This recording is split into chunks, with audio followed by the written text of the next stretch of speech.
Transdimensional trauma. A psychotherapist analyzes demonic encounters. What if the demons that haunt us aren't just in our heads? What if our deepest traumas aren't just psychological wounds, but open doorways, inviting something to walk right in? For 25 years, I've sat with patients suffering from trauma so severe, it splinters the soul. I've listened, I've guided, and I've used the best evidence-based practices my profession offers. But sometimes, what I've witnessed goes far beyond any textbook. It pushes back against the very foundations of clinical psychology. So, I've developed a hypothesis.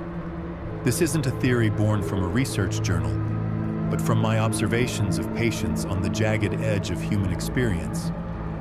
I call it transdimensional trauma.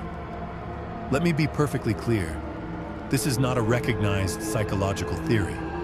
It is my attempt to draw a map of a territory where our deepest scars seem to act like a beacon for forces just outside our normal understanding. These are my case files. Section 1. The foundation. What is transdimensional trauma? At its core, my hypothesis builds on what we already know about trauma and the mind. Psychology has thoroughly documented the link between trauma and dissociation. Dissociation is a defense mechanism. It's the mind hitting a kind of escape button when reality becomes too much to bear. We see it in depersonalization, that out-of-body feeling, or derealization, where the world suddenly feels unreal.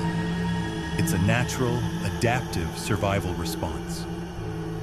My theory of transdimensional trauma starts at this fracture point. I suggest that in the most extreme cases, this psychic break doesn't just create an internal split. It creates a change in what I can only describe as a person's energetic and psychic integrity. Think of it as a spiritual injury on top of the psychological one. Some research on highly sensitive people talks about permeable mental boundaries to describe certain cognitive styles. My hypothesis just asks a radical question. What if, under the immense pressure of severe trauma, those metaphorical boundaries become literal? What if a psychic wound, left open, doesn't just scar over but becomes a doorway? I know, it's an unsubstantiated leap.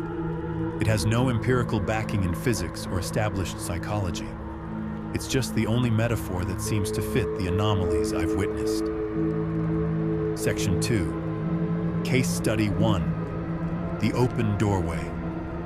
The first time I really considered this was with a patient I'll call Anna. Her background was a heartbreaking list of childhood neglect and abuse. She came to me with classic symptoms: complex PTSD and a dissociative disorder. During our sessions, she would dissociate, but what happened next was unlike anything I was trained for. Her entire demeanor would shift. Her voice, usually soft, would drop into a low, guttural tone. This new persona would speak about things it had no business knowing. It referenced obscure historical events with chilling accuracy. One time, it described, in detail, a painful private conversation I'd had with my father years before his death. It was something no living person could have possibly known. Now, the clinical explanation is straightforward and must be respected. Psychiatry would view this through the lens of dissociative identity disorder, or DID. The voice, the strange knowledge. These would be seen as an alter, a fragmented identity built from a lifetime of absorbed information, things she'd overheard, and even a subconscious, cold reading of my own reactions. And for a long time, I held tight to that diagnosis. It's the most logical, evidence-based conclusion. But the sheer otherness of the intelligence I was facing, its consistent and verifiable knowledge of things so far outside Anna's experience and my own, pushed me to ask a tough question. What if the clinical explanation was true but incomplete? What if Anna's profound dissociation had, in fact, created a door and something else had walked through? It's a challenging thought, and if you're finding this exploration valuable, if it's making you ask your own questions about the hidden links between the mind, trauma, and reality, I hope you'll subscribe. We have a lot more to explore together. Section 3. The psychological versus the paranormal. As a clinician, you constantly have to walk a fine line between skepticism and belief. The psychiatric literature is my bedrock. It tells me that experiences of demonic possession are primarily understood as dissociative and psychotic disorders. Research into what some have called haunted people syndrome suggests these strange encounters often serve as idioms of stress, a culturally shaped way for a person to express profound psychological pain. The line between a metaphorical demon representing trauma and a literal one is the line between modern therapy and ancient exorcism. And yet, therapy itself can sometimes feel like you're battling a foreign agent. We talk about counter-transference, where we can absorb our patients' emotional states. But in these extreme cases, it feels less like empathy and more like what some call a psychic infection, a documented clinical risk where the therapist starts suffering disturbing symptoms as the patient gets better.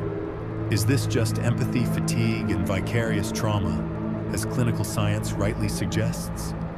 Or, in these rare outlier cases, is it evidence of something more?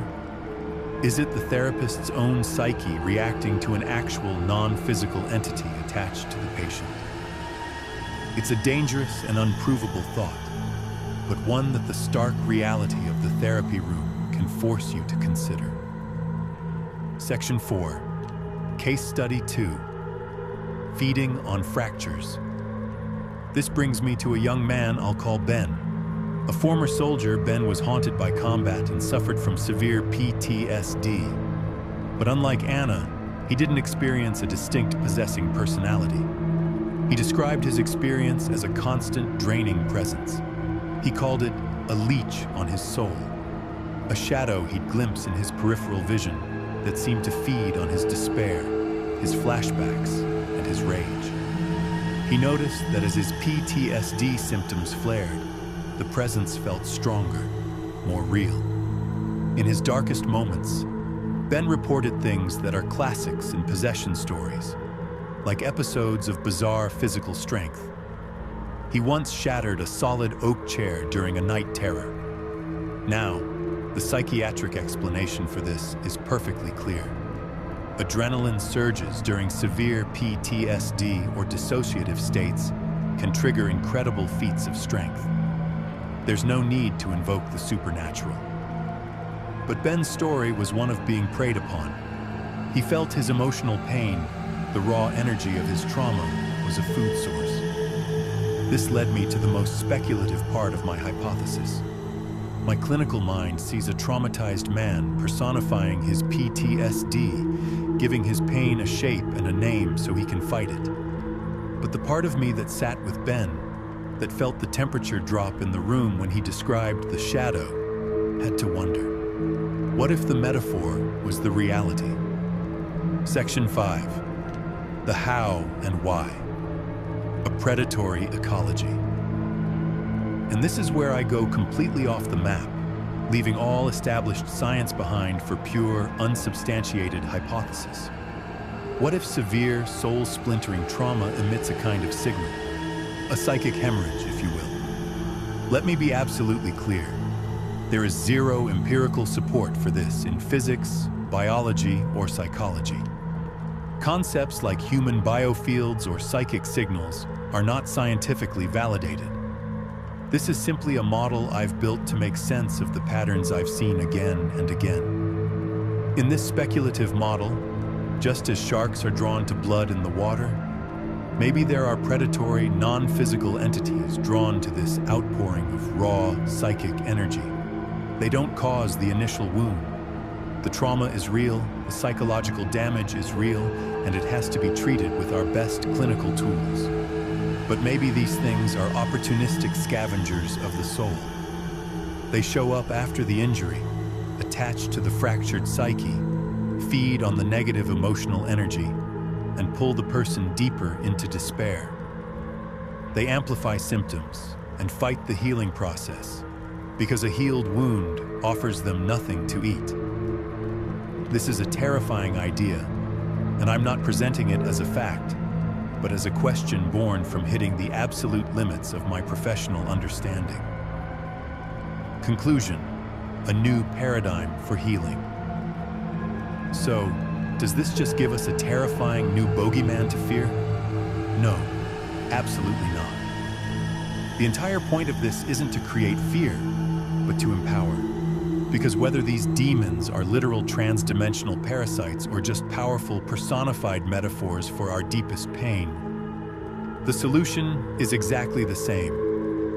You have to heal the wound. You must address the underlying trauma. The doorway, if there is one, is opened by trauma. Healing that trauma closes it. A whole, integrated psyche has no cracks for anything to get in or to feed on. The work is still the work of therapy, processing memory, regulating emotion, and reintegrating the fragmented parts of yourself. But maybe this framework adds a new urgency and a new understanding. It reframes the fight. You aren't just battling a memory. You are reclaiming your psychic space. You are not just managing a disorder. You are evicting an intruder, whether that intruder is internal or external. Ultimately, we are left with more questions than answers. Mainstream psychiatry provides a powerful and essential framework for these experiences, attributing them to conditions like dissociation and PTSD. My work doesn't invalidate that. It asks if there's more to the story in the most extreme cases. What really happens when a human mind is pushed past its breaking point? And what might be listening in the dark, waiting for the crack?